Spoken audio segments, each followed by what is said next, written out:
ಎಲ್ಲರನ್ನೂ ಕೂಡ ಬಹಳವಾಗಿ ಸೆಳೆಯುವಂಥದ್ದು, ಎಸ್ಪೆಷಲಿ ನಮ್ಮ ಮೀಡಿಯಾದವ್ರಿಗೂ ಕೂಡ ಸಾಕಷ್ಟು ಸಲ ನಿಮ್ಮ ಹೇರ್ ಸ್ಟೈಲ್ ಬಗ್ಗೆ ಬಹಳ ಕುತೂಹಲ ಇದೆ. ನಮ್ಮ ಫಾದರಿಗೆ ತುಂಬ ಇಷ್ಟ, ಯಾವಾಗಲೂ ಹೇರ್ಸ್ ಇರಬೇಕು ಅಂತ.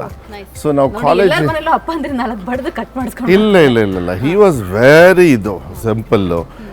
ಅಫ್ಕೋರ್ಸ್ ಅವ್ರ ಥರ white shirt, colourful shirt, glasses, ಆ ಶೈನಿಂಗು ಆಗಲ್ಲ. ನಮಗೆಲ್ಲ ಕಾಪಿ ಮಾಡೋಕ್ಕೆ ಹೋಗಬಾರ್ದು. ನಮಗಿಷ್ಟ ಇದ್ರೆ ಮಾಡಬೇಕು, ಫೋರ್ಸ್ಫುಲ್ಲಿನೂ ಮಾಡೋಕ್ಕೆ ಹೋಗಬಾರ್ದು. ಅವರು ಯಾವತ್ತೂ ಹೇಳಲಿಲ್ಲ. ಬಟ್ ಹೇರ್ ಸ್ಟೈಲಲ್ಲಿ ಮಾತ್ರ ಒಂದು ಸತಿ ಆಯಿತು. ಈಗ ನಾನೇನು ಮಾಡಿದೆ, ಈಗ ಲೇಟೆಸ್ಟ್ ಟ್ರೆಂಡ್ ಅಲ್ಲ, ಸ್ವಲ್ಪ ಎಲ್ಲರೂ ಮಾಡಿಸ್ದಂಗೆ ಒಂದು ದಿವಸ ಇಲ್ಲ ಮನೆಗೆ ಬಂದು ಹೇರ್ ಕಟ್ ಮಾಡ್ತಾರೆ. ಕೆಲವು ಸತಿ ಅವ್ರಿಗೂ ಅವರೇ ಹೇರ್ ಕಟ್ ಮಾಡೋರು ಬಂದು ಮಾಡಿಸ್ಬಿಟ್ಟೆ. 15 ದಿವಸ ಮಾತಾಡಿಸ್ಲಿಲ್ಲ.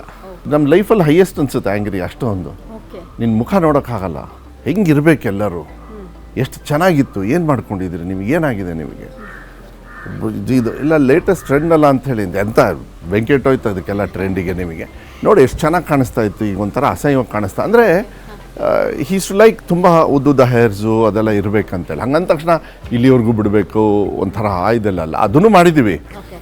ಬಟ್ ಇವಾಗ ಸ್ವಲ್ಪ ಪೊಲಿಟಿಕ್ಸಿಗೆ ಬಂದಮೇಲೆ ಉದ್ದ ಹೇರ್ಸ್ ಇರಬೇಕು.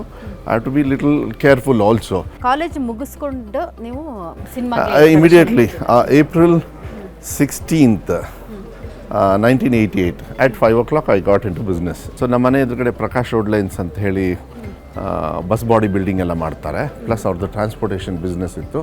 ನನಗೆ ಒಂದು ಸ್ವಲ್ಪ ಬಿಸ್ನೆಸ್ಸಲ್ಲಿ ಗಾಡ್ ಫಾದರ್ ಅಂದರೆ ಅವರೇ, ಭರತ್ ನಾರಂಗ್ ಅಂತ ಹೇಳಿ. ಸೊ ಅಲ್ಲಿ ಸುಮ್ಮನೆ ಏನು ಮಾಡ್ತೀಯ ನೀನು, ಪೋಲಿ ಥರ ಯಾಕೆ ಸುತ್ತಕ್ಕೆ ಹೋಗಬೇಡಿ, ಒಂದು ಪ್ಲ್ಯಾನ್ ಮಾಡು, ನೀ ಬಂದು ನಿಂಗೆ ಇಷ್ಟ ಅಲ್ಲ, ನನಗೆ ಈ ಬಸ್ಸು ಎಲ್ಲ ಬಸ್ನೆಲ್ಲ ಡ್ರಾ ಮಾಡ್ತಾಯಿದ್ದೆ, ತುಂಬ ಚೆನ್ನಾಗಿ ಮಾಡ್ತೀಯ, why don't you come and work ಅಂತ. ಆಯ್ತು ಹೋದೆ. ಅಲ್ಲಿ ಹೋದಾಗ ಜನರಲ್ ಮ್ಯಾನೇಜರ್ ಏನು ಕೆಲಸ ನಿಮಗೆ ಇಷ್ಟ ಅಂದರು. ನನಗೆ ಟಿಂಕ್ರಿಂಗು ಪೇಂಟಿಂಗು ಇಷ್ಟ ಅಂದೆ. ಸೊ ನಾನು ಫಸ್ಟ್ ಕೆಲಸ ಮಾಡಿದ್ದು ಕನ್ನಪ್ಪ ಆಟೋಮೊಬೈಲ್ಸ್ ಅಂತ. ಟಿಂಕ್ರಿಂಗು, ಪೇಂಟಿಂಗು, ವೆಲ್ಡಿಂಗು ಎಲ್ಲ ಗೊತ್ತು ನನಗೆ. ಅದು ಮಾಡಿಬಿಟ್ಟು ನೋಡಿ, ಈ ವರ್ಷನ್ ಆಫ್ ಮಧು ಯಾರಿಗೂ ಗೊತ್ತಿಲ್ಲ. ಇಲ್ಲ ನಾನು ಯಾರಿಗೂ ಹೇಳ್ಕೊಂಡಿಲ್ಲ. ಆ ಜಾಗದಲ್ಲೇ ಅವರೇ ಸ್ವಲ್ಪ ಜಾಗ ಕೊಟ್ಟಿದ್ದಾರೆ. ಅಲ್ಲಿ DTS ಥಿಯೇಟ್ರ್ ಇದೆ.